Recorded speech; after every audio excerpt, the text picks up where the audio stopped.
noche terminamos con este mensaje a esta iglesia en Apocalipsis 2, versículos del 5 al 7. Y el título que vamos a tener se va a llamar Advertencia a Éfeso. La advertencia a Éfeso. Dice Apocalipsis 2, versículo 5, pues recuerda, por tanto, de dónde has caído, y arrepiéntete. Y haz las primeras obras, pues si no, vendré pronto a ti, y quitaré tu candelero de su lugar, si no te hubieres arrepentido. Pero tienes esto, que aborrece las obras de los nicolaitas, las cuales yo también aborrezco. El que tiene oído, oiga lo que el Espíritu dice a las iglesias. Al que venciere, le daré a comer del árbol de la vida, el cual está en medio del paraíso de Dios. Hemos visto que esta iglesia de Éfeso fue una iglesia, o era un grupo de cristianos muy activos. Tenían demasiados programas, tenían demasiados sistemas, tenían demasiados métodos, eran arduos, tuvieron paciencia, y vemos de qué forma, esto es solamente haciendo un resumen de la última conferencia, vemos de qué forma la naturaleza humana es capaz de hacer la obra de Dios sin Dios. Repito, la naturaleza humana, la carne, nuestra carne, es capaz de evangelizar, es capaz de predicar, es capaz de hablar en lenguas, es capaz de hacer milagros, sin que Dios sea el que esté siendo la fuerza motriz de esa persona o de esa iglesia o de esa organización. Cristo lo dijo claramente en Mateo 7, muchos me dirán aquel día, en tu nombre profetizamos. O sea, es posible profetizar sin que el Espíritu Santo esté de por medio. En tu nombre echamos demonios, en tu nombre hicimos milagros. Y yo les diré, nunca los conocí. Esta iglesia tenía todas las características y todas las actividades de la que cualquier persona o cualquier iglesia pudiera estar orgullosa. Pero vimos que Jesucristo les dijo en el versículo 4, pero tengo algo contra ustedes. O sea, todas las cosas que has hecho para mí, y todas las clases que has dado, y todos los mensajes que has dado, y todos los que has trabajado en mi nombre, de ninguna cosa te sirve, porque lo más importante es que me ames con todo tu corazón, con todas tus fuerzas y con todos tus pensamientos. Amarás a Dios sobre todas las cosas. Y cuando un cristiano cae en esto, es lo que se llama la religiosidad. La religiosidad es hacer la obra de Dios y venir a la iglesia y leer la Biblia, etcétera, etcétera, pero jamás tener comunión con Dios. Vimos que a Dios le interesa que nosotros, al levantarnos, le demos la prioridad. Y si yo en la mañana no le doy la prioridad a Dios, y bueno, es que yo estudio, dice una persona, de 11 a 12 tengo mi devocional, o tengo en la tarde el devocional familiar. Todas estas cosas son buenas, pero la Biblia dice que le busquemos primeramente en la mañana. Y vimos como más de 15 versículos, la última conferencia, de los Salmos de David, el mismo Jesucristo, como antes de que amaneciera, Marcos 1:35 es un ejemplo, buscaba a su Padre en un lugar desierto en oración. Entonces, si nosotros no desarrollamos la capacidad, el bendito hábito de estar en la mañana antes que cualquier otra cosa, tener tiempo para Dios, no podemos creer que lo que estoy haciendo en el resto del día para Dios no sea obra del Espíritu Santo, es la obra de mis propios esfuerzos, de mi propia consagración, porque la carne es muy consagrada. Y Cristo quiere que nosotros entendamos esto. Vean esta verdad en 1 Corintios capítulo 3, donde se menciona el juicio que los cristianos vamos a atravesar, el cual se llama el tribunal de Cristo. Esto se encuentra aquí y se encuentra en Romanos 14 y se encuentra en 2 Corintios 5. Dice en 1 Corintios capítulo 3, versículo 11, porque nadie puede poner otro fundamento que el que está puesto, el cual es Jesucristo. Y si sobre este fundamento alguno edificare oro, plata, piedras preciosas, madera, heno o hojarasca, la obra de cada uno se hará manifiesta, porque el día la declarará, pues por el fuego será revelada, y la obra de cada quien o de cada cual el fuego la probará. Si permaneciere la obra de alguno que sobreedificó, recibirá recompensa. Si la obra de alguno se quemare, él sufrirá pérdida, si bien él mismo será salvo, aunque así como por fuego. Aquí dice la Biblia que todos nosotros, después de ser salvos y de tener el fundamento que es Cristo, si no es Cristo sobre lo cual estoy edificando mi vida, no estoy absolutamente sobre ninguna base segura. Cada uno de nosotros tenemos la responsabilidad de edificar, de construir nuestra vida, moldear nuestro carácter, desarrollar nuestros hábitos, golpear mi cuerpo, ponerlo en servidumbre. Todos somos responsables delante de Dios de lo que Dios nos ha entregado. Ahora, muchas cosas que muchos cristianos hacen e iglesias están haciendo no son más que usando materiales combustibles. Vean ustedes en el versículo 13 que dice, en el 12 que hay oro, plata, piedras preciosas. Este es el material duradero, el que va a perdurar y el que aguanta la prueba. Pero hay otros cristianos que están construyendo su vida sobre madera en hojarasca, que son elementos combustibles. O sea, que tienen la apariencia de piedad.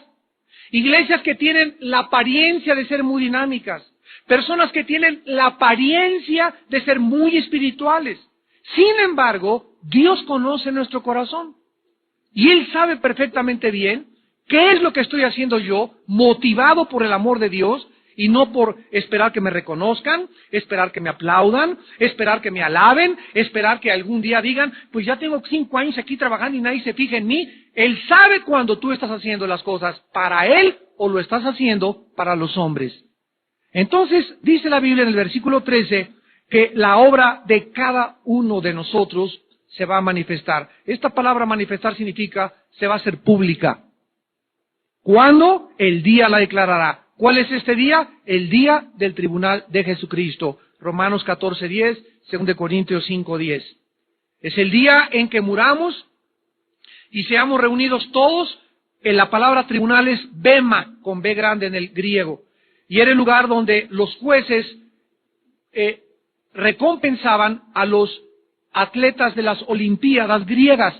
Entonces venían los campeones y les entregaban una corona de laurel. Y dice la Biblia que todos nosotros, cuando enfrentemos este tribunal, el juicio no va a ser en cuanto a nuestra salvación.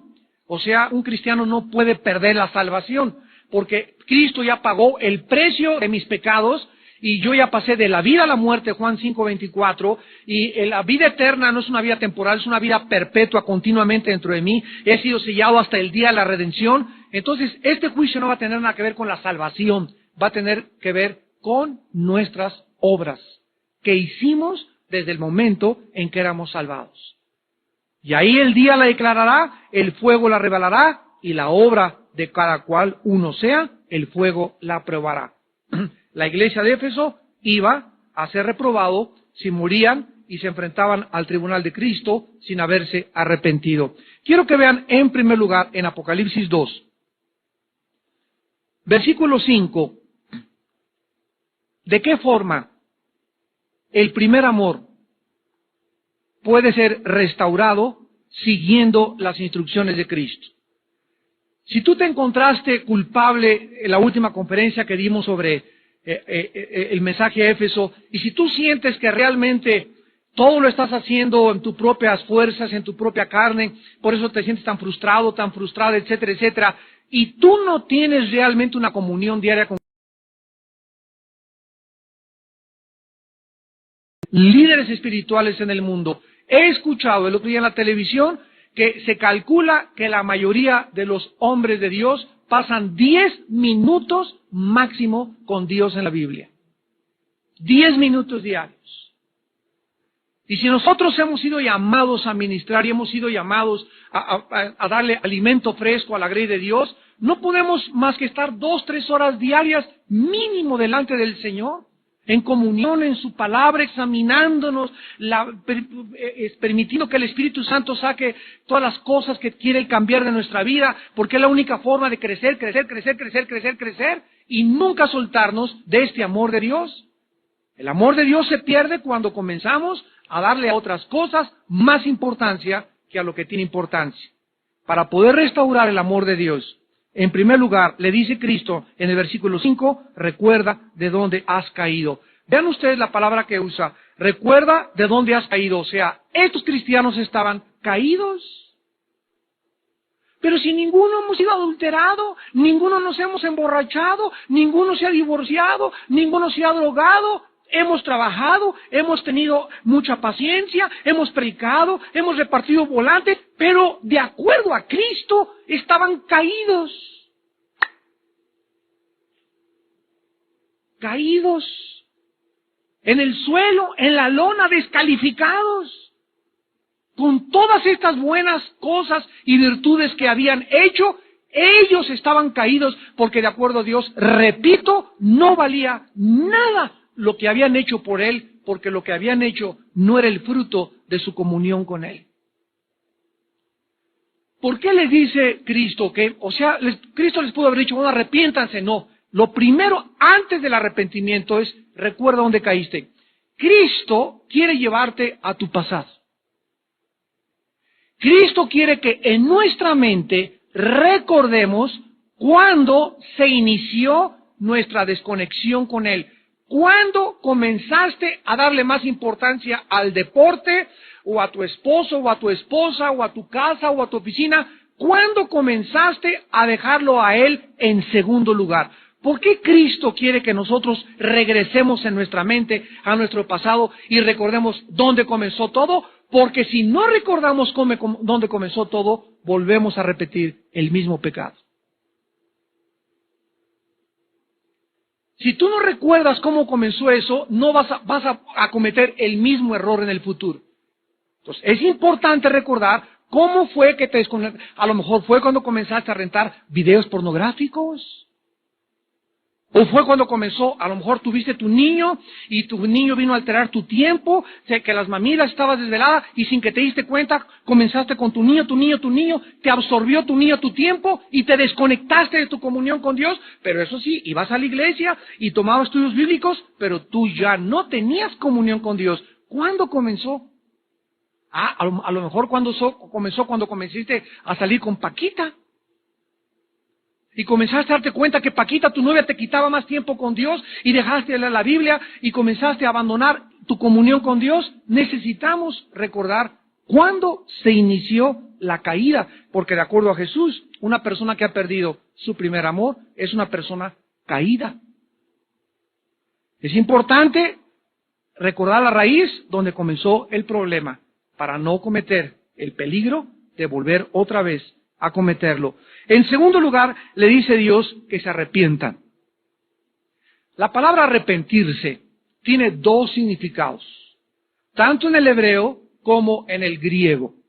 La palabra metanoia, que significa más allá, meta, más allá, noia o nous, mente, en el griego, significa cambiar la manera de pensar. Apúntalo. Arrepentirse significa cambiar nuestra manera de pensar. ¿Qué significa arrepentirse? En primer lugar, arrepentirse significa, si está relacionado con un cambio de mente en mi vida o en mi personalidad, significa, número uno, si estoy arrepentido, reconocer que estaba equivocado. Mientras una persona no reconozca que está equivocada en las cosas que ha hecho o en las cuales Dios le está llamando la atención, la persona no está arrepentida. Mientras una persona siga, es que mi mamá tuvo la culpa, mi novio me hizo caer, el diablo me empujó, es la culpa de mis suegros, es que de niña tuve un medio ambiente muy feo. Mientras no reconozcamos que nosotros y nadie más que nosotros somos culpables, y que me equivoqué en la forma como traté a mi esposa, como traté a mi esposo, como eduqué a mis hijos, mientras yo no reconozca que estoy mal, no es cierto que estás arrepentido.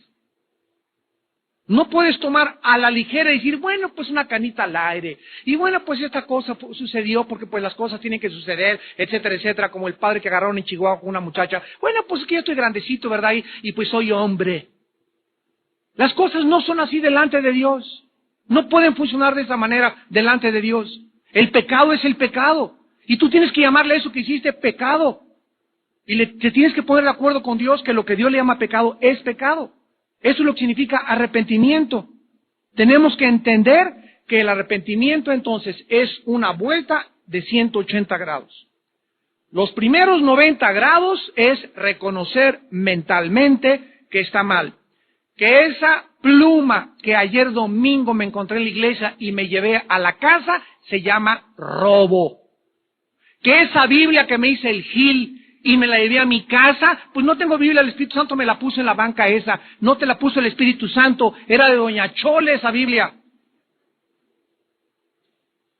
Mientras tú no reconozcas que esa palabra que elegiste a tu esposa fue ofensiva, agresiva, mientras no reconozcas que ese programa de televisión que viste no es del agrado de Dios, es pecado.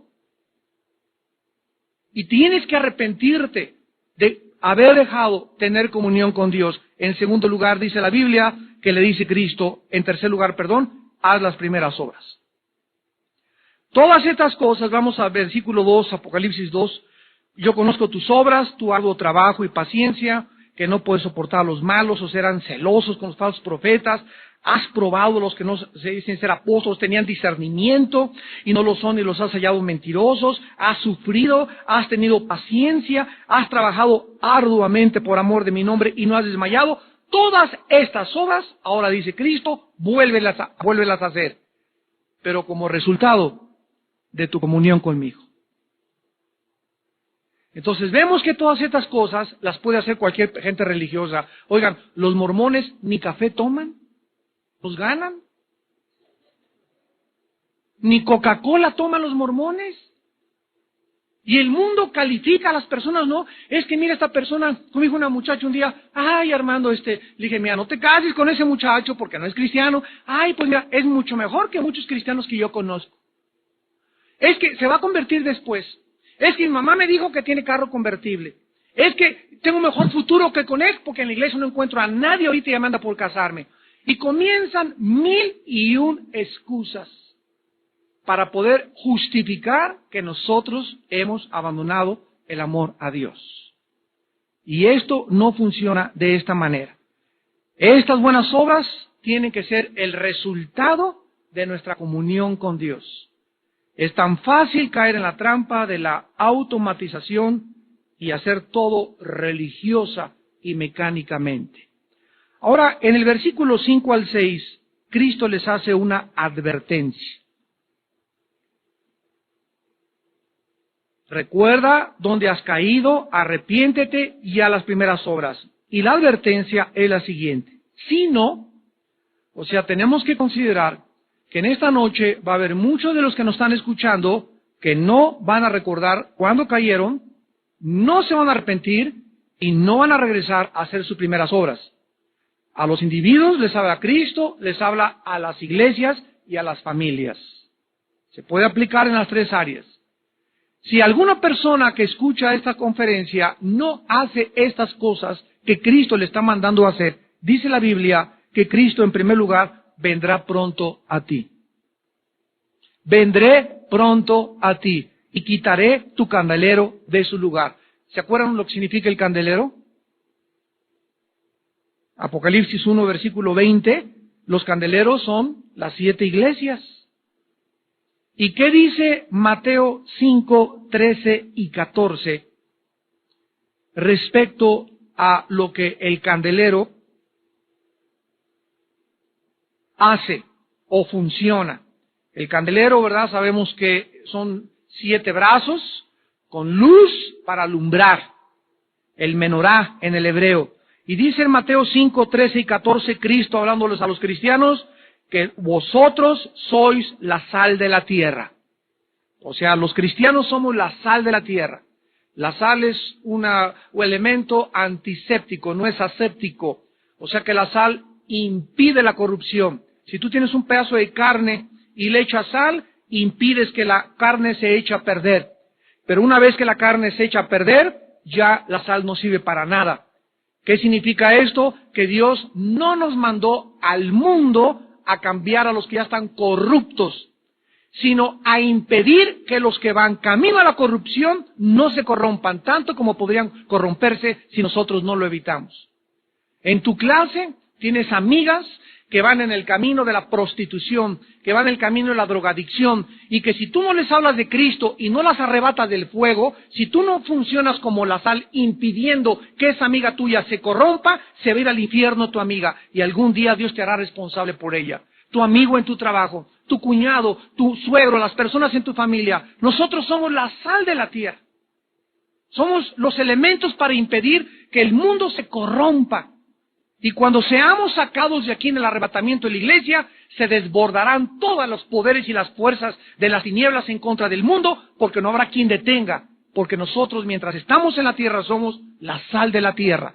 Dice Jesucristo, si la sal se desvanece, ¿con qué será salada?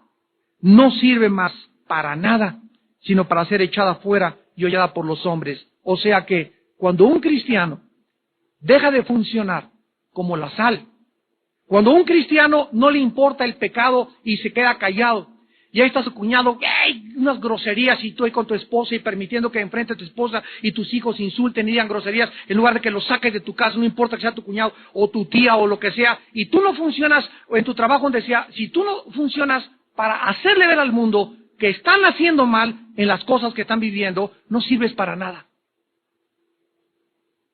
¿Qué dijo Jesús en Hechos 1:8? Vosotros me seréis testigos.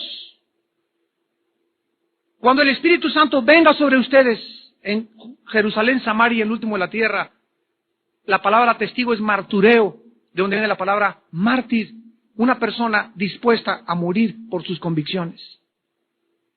Si tú no estás dispuesto ni siquiera a hablar de Cristo, ni a defender a Cristo y te avergüenzas de Cristo, mucho menos estarás dispuesto a morir por Él. Dice Cristo que no sirves para nada, sino para ser hollado por los hombres, o sea, los hombres se van a burlar de ti.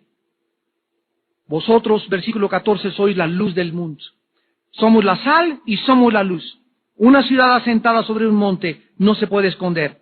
Ni se enciende una luz y se pone bajo un almud, sino sobre el candelero, y alumbra a todos los que están en la casa.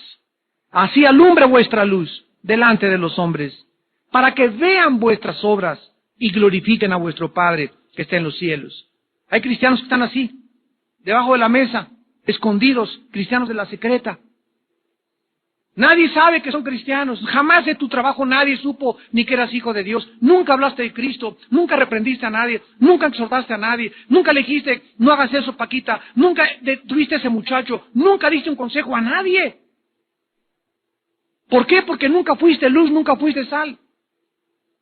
¿Y qué significa esto? Significa dos cosas. Una, que han quitado Dios de tu vida tu testimonio. Es lo que significa, regresamos a Apocalipsis 2:5, quitaré tu candelero de su lugar. ¿Qué significa esto? Significa dos cosas principales. En primer lugar, que perderían su testimonio ante el mundo.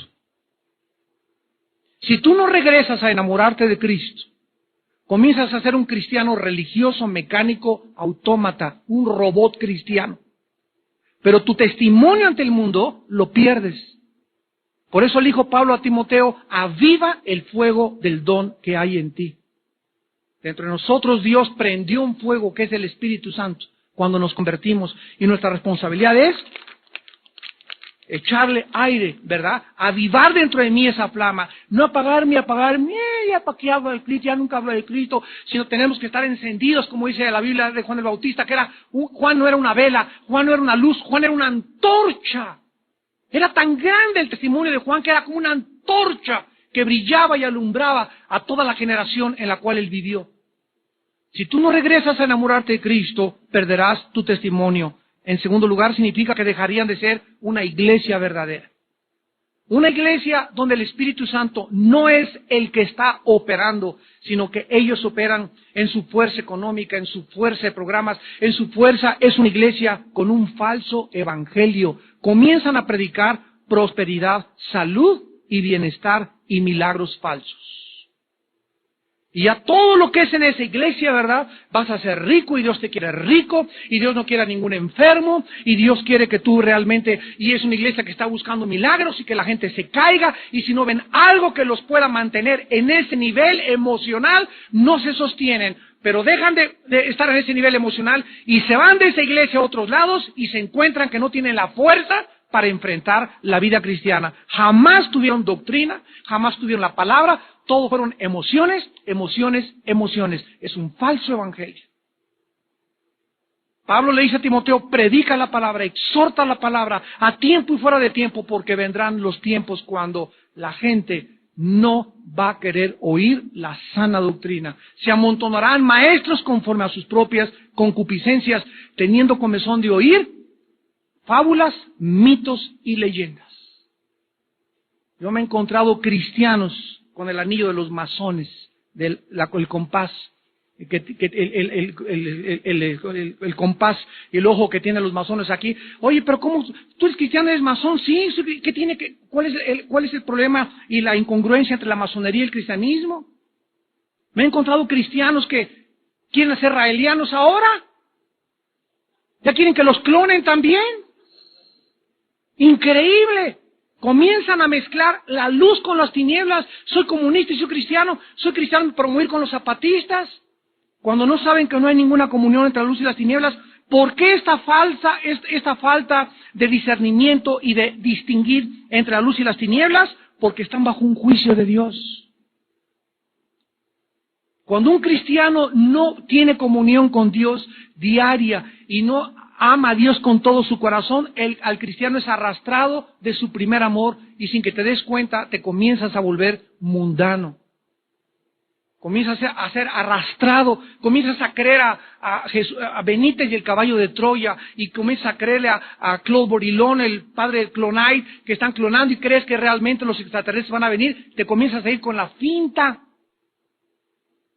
Dice en 2 de Tesalonicenses 2, Dios les envía un poder engañoso para que crean la mentira, a fin de que sean condenados todos los que no creyeron a la verdad, sino que se complacieron en la injusticia. ¿Qué significa que van a quitar el candelero? Que dejarían de ser de representantes, dejarían de ser embajadores de Cristo en el mundo. El Señor les abandonaría para que hicieran lo que quisieran, recordarían en el tribunal de Cristo sus palabras de advertencia. Hermanos en Cristo, mientras más estudio el libro de Apocalipsis, más me convenzo que las últimas palabras de Jesús, ya no en la tierra, subió al cielo y trajo un cuerpo glorificado, se le apareció en la isla de Patmos a Juan, ya lo vimos en el capítulo 1. Las últimas palabras de Cristo a la iglesia son: arrepiéntanse. De las 7 iglesias que vamos a estudiar, a 5 le invita a arrepentirse. No es un mensaje de arrepentimiento a los incrédulos, es a nosotros. Y me preguntaba, ¿por qué, Dios mío, por qué no nos invitas más que a arrepentirnos? Porque si Él viene y te agarra no arrepentido, si te agarra en pecado, vas a perder recompensas, vas a perder una posición de autoridad en la otra vida, te vas a alejar avergonzado y como el mensaje a esta iglesia, no comerás del árbol de la vida que está en el paraíso de Dios. A cada iglesia se le da una promesa: al que venciere, o sea, al que se arrepienta y haga lo que le estoy diciendo, tendrá esto y tendrá aquello. Y en segundo lugar, significa el candelero quitarlo de nuestra vida, que la pureza de doctrina y muchas actividades no son suficientes. Hay personas que son impecables en su doctrina, son ortodoxos. Y son perfectamente teólogos, y qué bueno que tienen una buena teología, y qué bueno que tienen aquello. Pero ¿cómo hablan de sus hermanos? ¿Y cómo persiguen a sus hermanos? ¿Y cómo atacan a otras iglesias? Pero son perfectos en su doctrina. Y la Biblia dice en 1 Corintios 13 a este tipo de personas. Todo mundo conoce el himno al amor. Si yo hablara lenguas humanas y angélicas y no tengo amor, vengo a ser como metal que resuena o címbalo que retiñe. Si yo tuviese profecía y eres un profeta y tienes don de profecía y hablas lenguas, escucha, y además entendieses todos los misterios y todo conocimiento, y tuvieras toda la fe, de tal manera que trasladases los montes, y no tengo amor, nada soy. Y si repartiera todos mis bienes para dar de comer a los pobres, y si entregara mi cuerpo para ser quemado, y no tengo amor, nada me sirve. Ahora lo entendemos a la luz de Apocalipsis. ¿De qué clase de amor está hablando Pablo a Corintios? Del amor de Dios. Porque dice en 1 Juan 4, el amor es de Dios, no es de nosotros. Entonces, si yo hablo lenguas, si yo hago esto, y todo lo que estoy haciendo, lo estoy haciendo en mi fuerza, en mi naturaleza pecaminosa,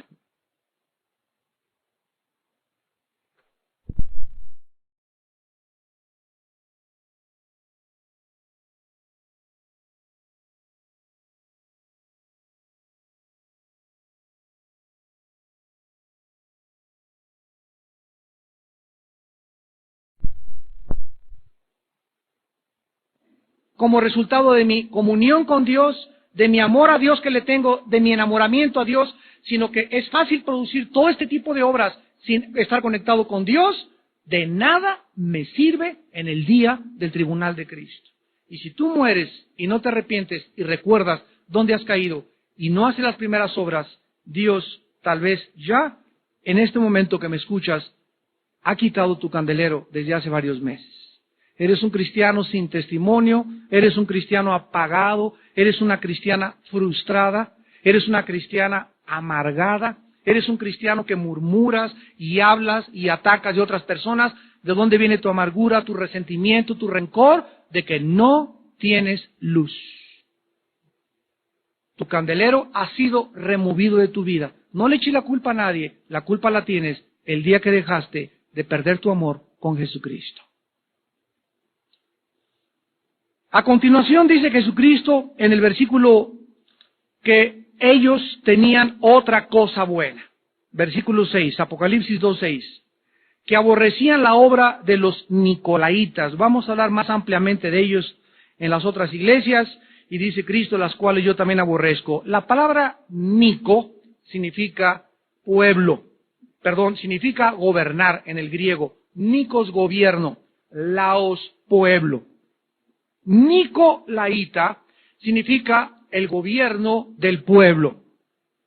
Las obras de los Nicolaitas son las obras de las personas laicas o de las personas que no han sido colocadas por Dios en el liderazgo de la iglesia y que quieren dirigir, que quieren controlar y quieren gobernar la iglesia y al mismo pastor. Hay muchas iglesias aquí en México, en el mundo entero, que se juntó la familia González y se juntó la familia Ramírez y se juntó la familia Poral y vamos a poner el techo de la iglesia y vamos a poner esto y vamos a poner el piso y vamos a contratar a un pastor, así como me oyen.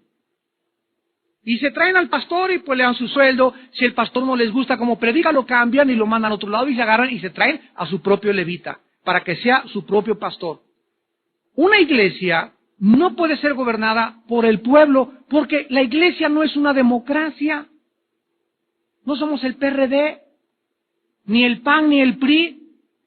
El gobierno de la iglesia es teocrático, no es democrático.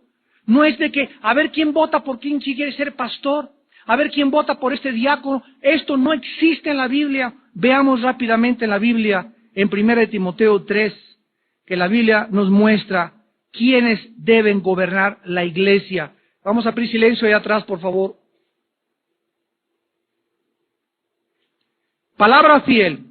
Si alguno anhela obispado, buena obra desea. Esta palabra obispado, de ahí viene la palabra obispo, es la palabra griega episcopos.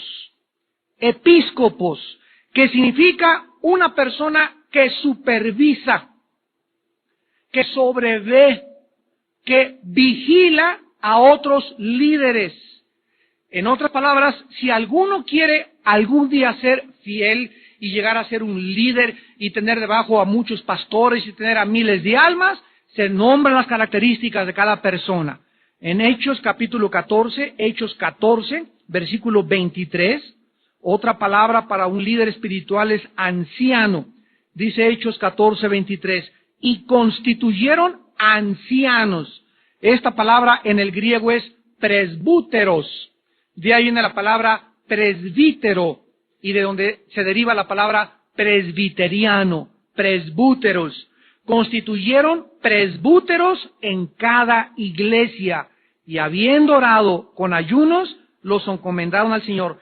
¿Quién constituyó a los ancianos y los confirmaron? Los apóstoles, en este caso, Pablo y Bernabé. Ellos iban a las iglesias y decían, este joven, este señor tiene la madurez suficiente, tiene 5 años en Cristo, ha mostrado fidelidad, ha trabajado, ha prestado servicio, estamos seguros que está llamado para el ministerio. No lo pusieron a votación de la iglesia. Ellos, los apóstoles, constituían, establecían a los líderes en cada iglesia.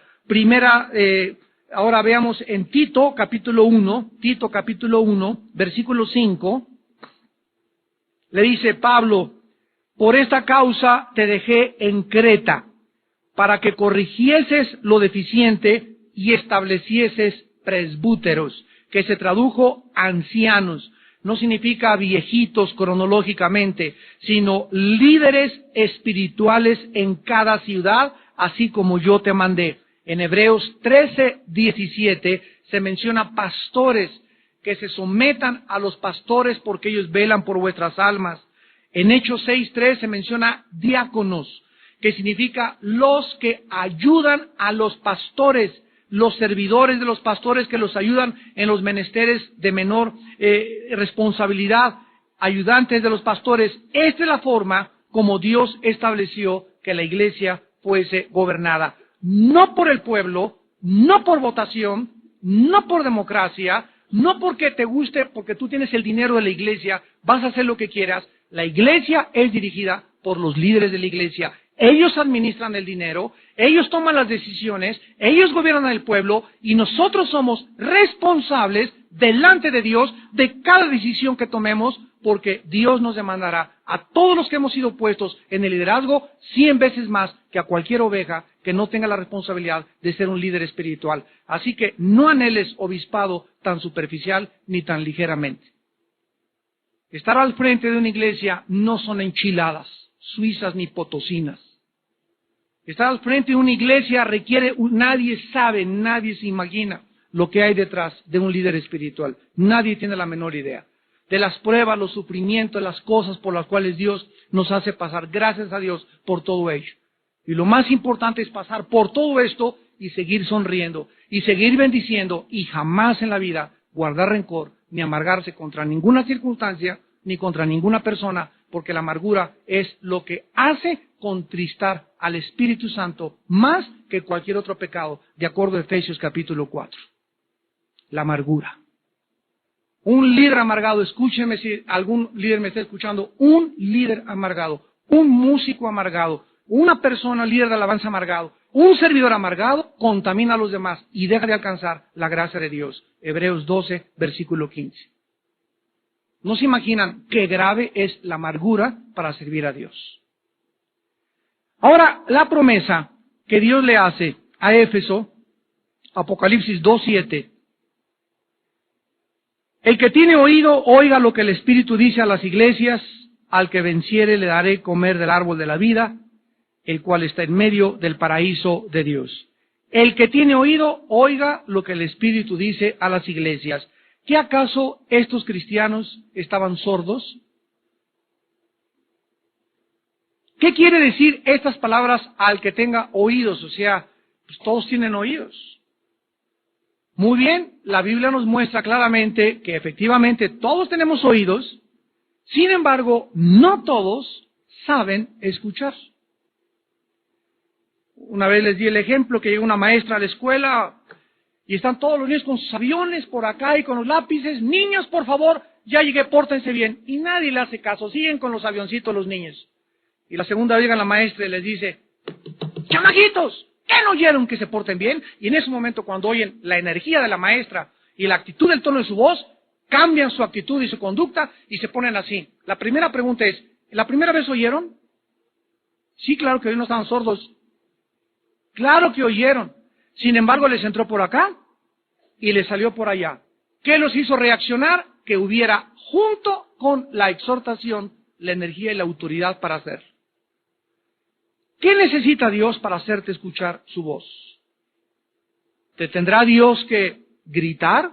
Cuando Dios grita, duele.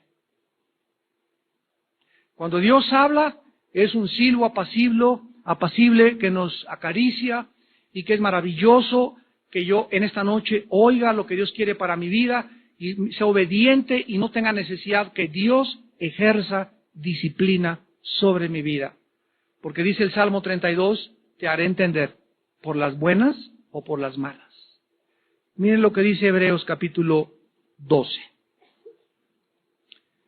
Dice Hebreos 12, versículo 5, ya habéis olvidado la exhortación, que como a hijos se os dirige diciendo, hijo mío, no menosprecies la disciplina del Señor, ni desmayes cuando eres reprendido por Él, porque el Señor al que ama disciplina y azota a todo el que recibe por hijo.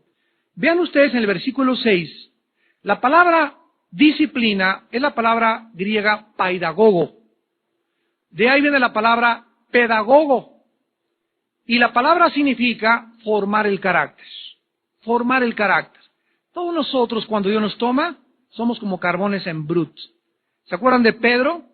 Remilgoso, duro, confiado en sí mismo. ¿Y cuántas cosas tuvo Dios que hacer en la vida de Pedro y quebrantarlo y humillarlo para sacar ese potencial, esa joya en la cual se convirtió el apóstol Pedro?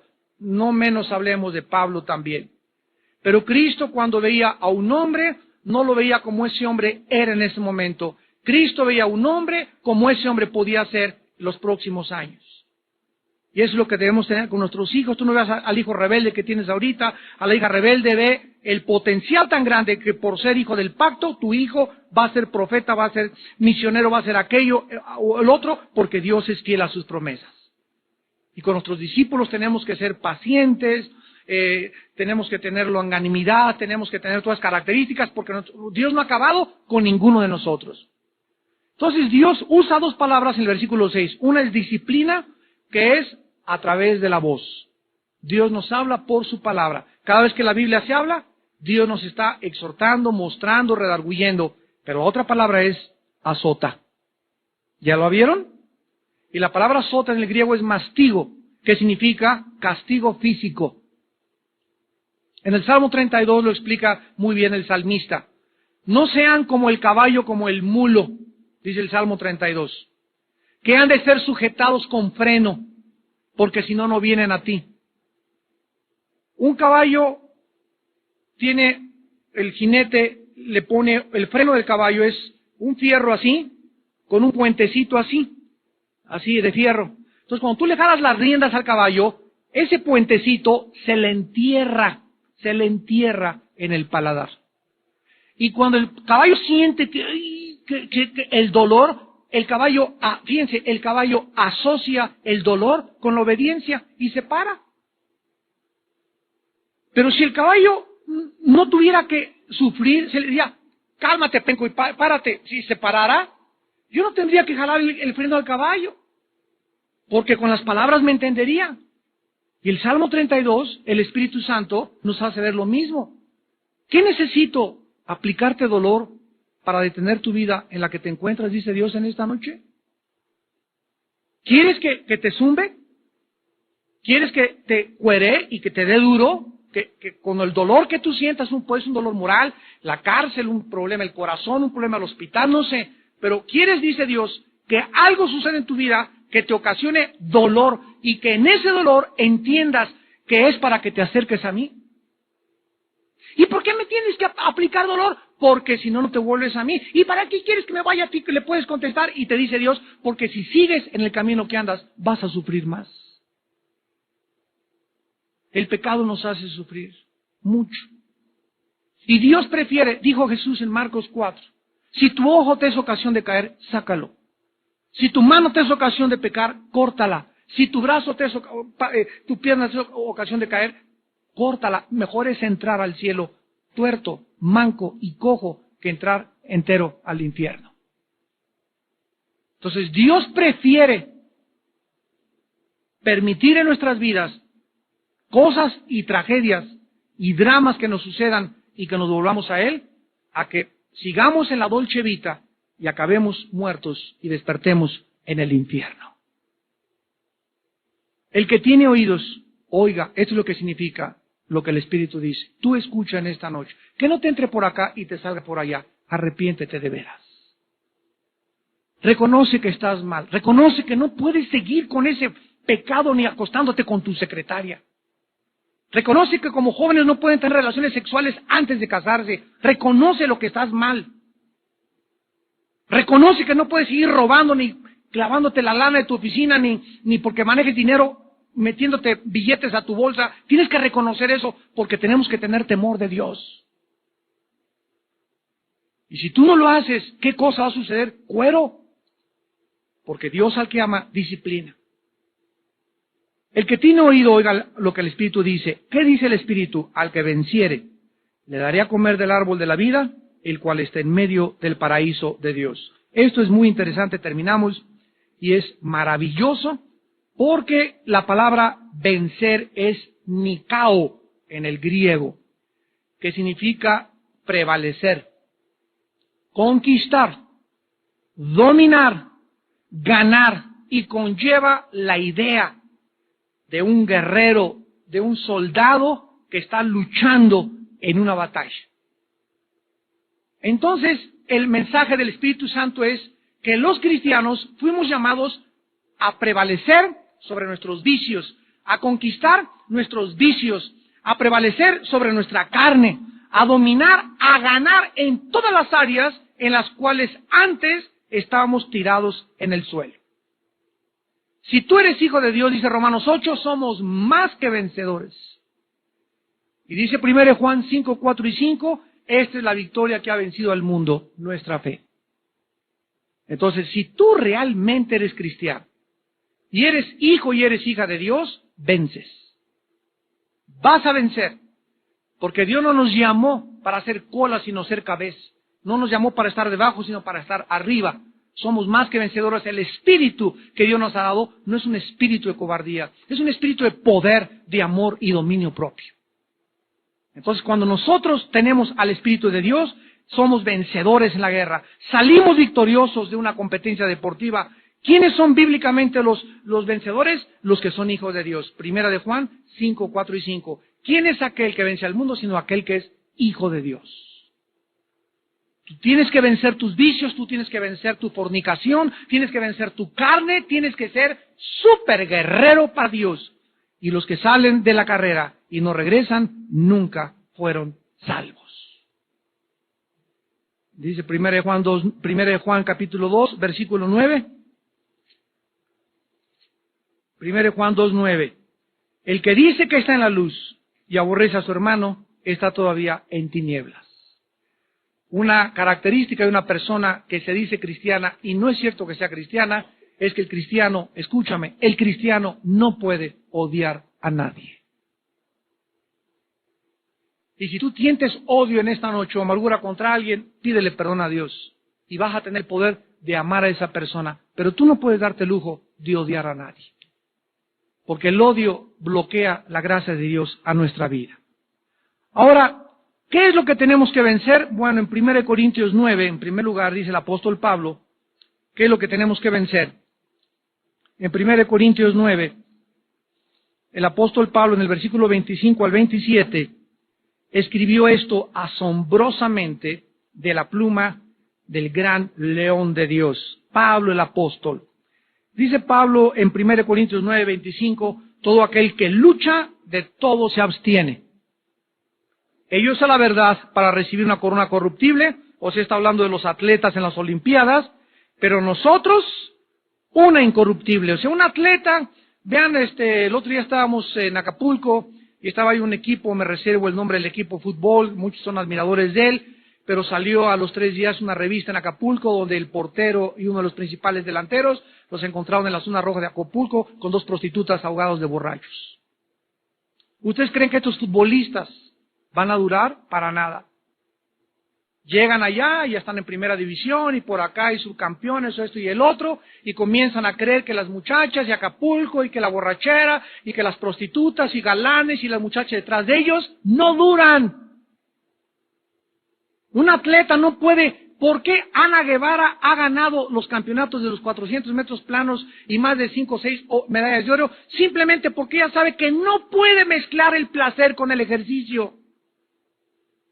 Lo ha dicho muchas veces, ella no es cristiana desde luego, pero ella sabe en su carrera de atletismo y lo ha dicho, si yo me voy a fiestas y comienzo por aquí y por allá, no puedo llegar nunca a lo que quiero llegar. Si quiero seguir compitiendo y ganando, tengo que abstenerme de reventones. ¿Y ella para qué? Para que le dé una medalla de oro y a nosotros nos está esperando una corona incorruptible.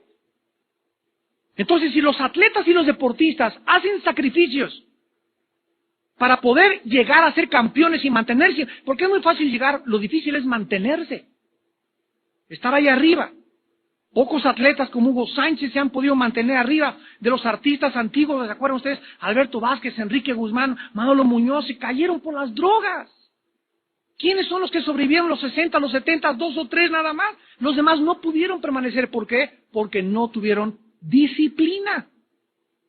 Y nos puede suceder lo mismo a nosotros. 1 Corintios 9:26, así que yo de esta manera corro, no como la aventura. De esta manera peleo no como quien golpea al aire, sino que golpeo mi cuerpo. Y lo pongo en servidumbre. No sea que habiendo sido heraldo, predicador, el profeta de Dios y por aquí bla bla bla bla bla, no sea que si Pablo no ponía su cuerpo encadenado en servidumbre y no le daba gusto nada que la noche atole, pues no le doy atole. Una concha de la tía Rosa, pues ahora no compro la concha de tía Rosa porque paso los 40 años y tiene muchos triglicéridos. Y que nada. Y que postre una vez a la semana y pongas a correr barrigón. Se le van a llamar Santa Claus. Si no hacemos esto, si nuestro cuerpo no es nuestro esclavo, seamos eliminados. Somos eliminados. Y esta palabra eliminados no significa perder la salvación, significa ser enviado a la banca. Perdemos nuestro testimonio, perdemos el privilegio de ser usados por Dios, porque Dios quiere que nosotros seamos vencedores.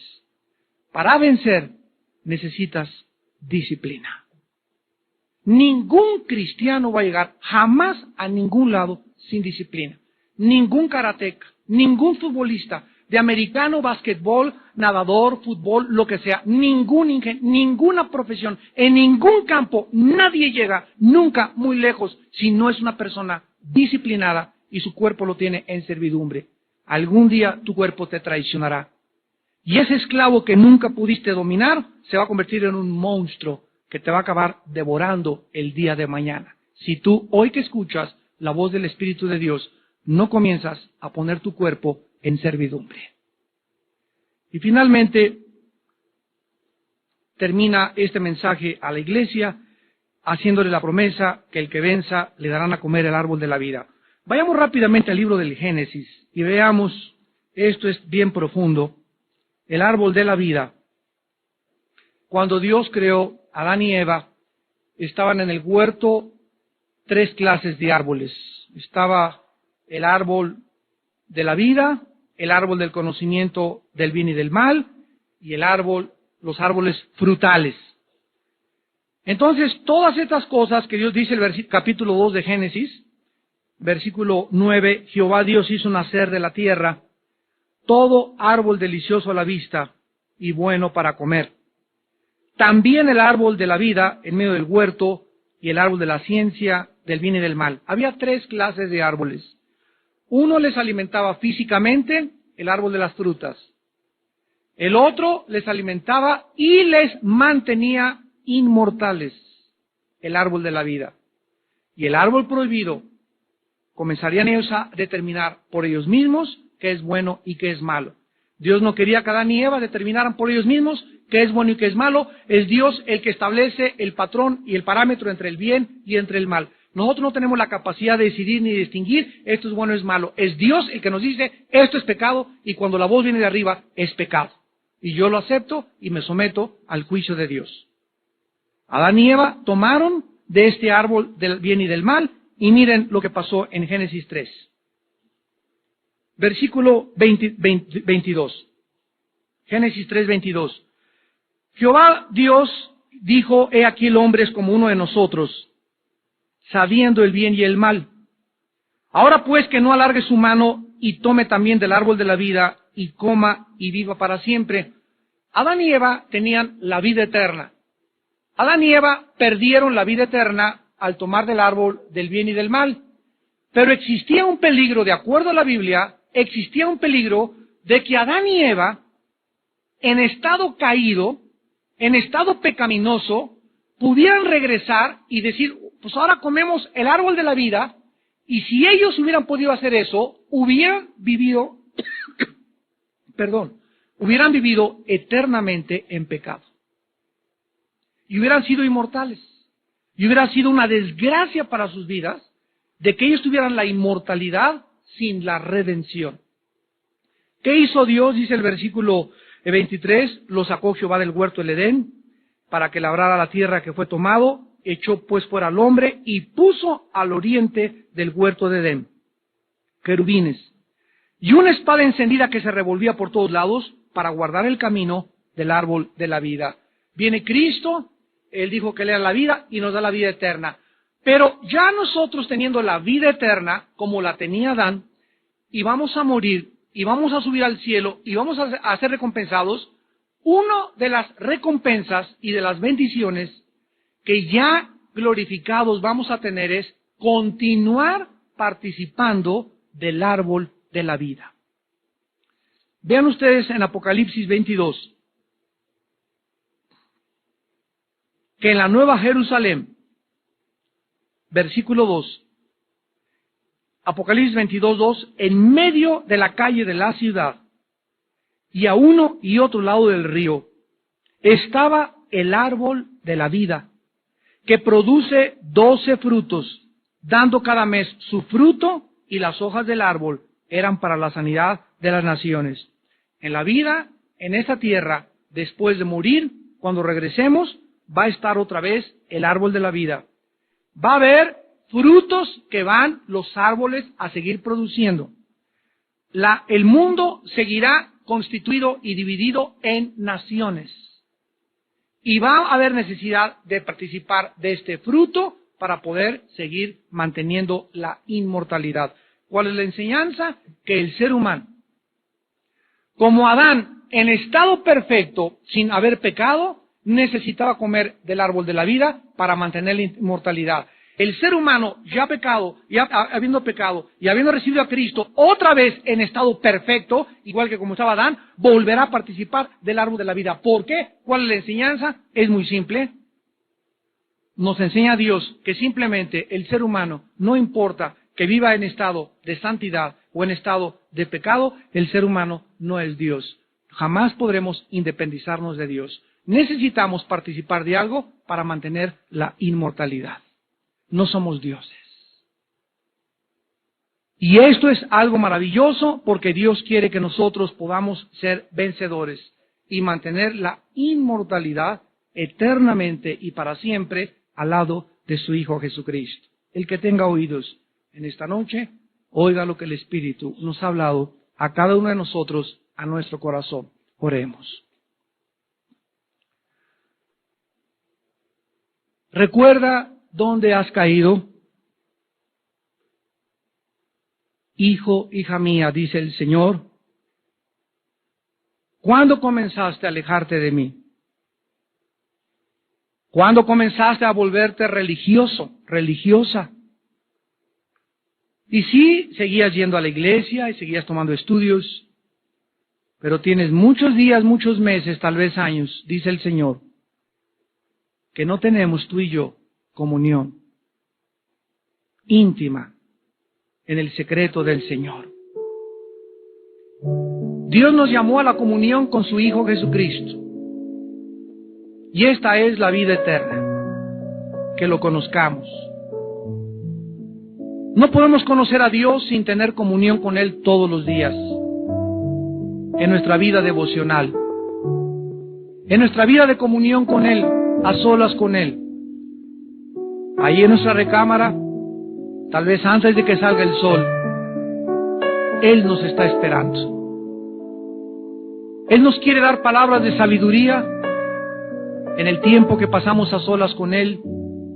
Nos quiere energetizar y quiere producir a través de nosotros el fruto que no es de nosotros, es el fruto del Espíritu Santo.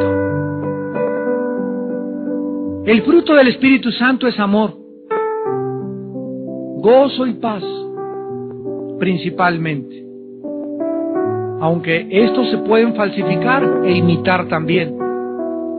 La carne puede producir un amor falso, un gozo y una paz que no son de Dios. Pero lo que es de Dios permanece, lo que es de Dios se manifiesta, lo que es de Dios es producido por Dios. Yo soy la vid, vosotros sois los pámpanos, dijo Jesús. Así como la rama no puede producir fruto si no permanece en la vid, así también vosotros, separados de mí, nada podréis hacer jamás. Padre, te damos gracias por tu perdón en esta noche, para todos aquellos que se han arrepentido y que se han vuelto contigo con todo su corazón. Tú los bendecirás, los sacarás de su pozo de la desesperación, pondrás sus pies sobre la roca, les manifestarás tu gozo y tu paz en esta noche.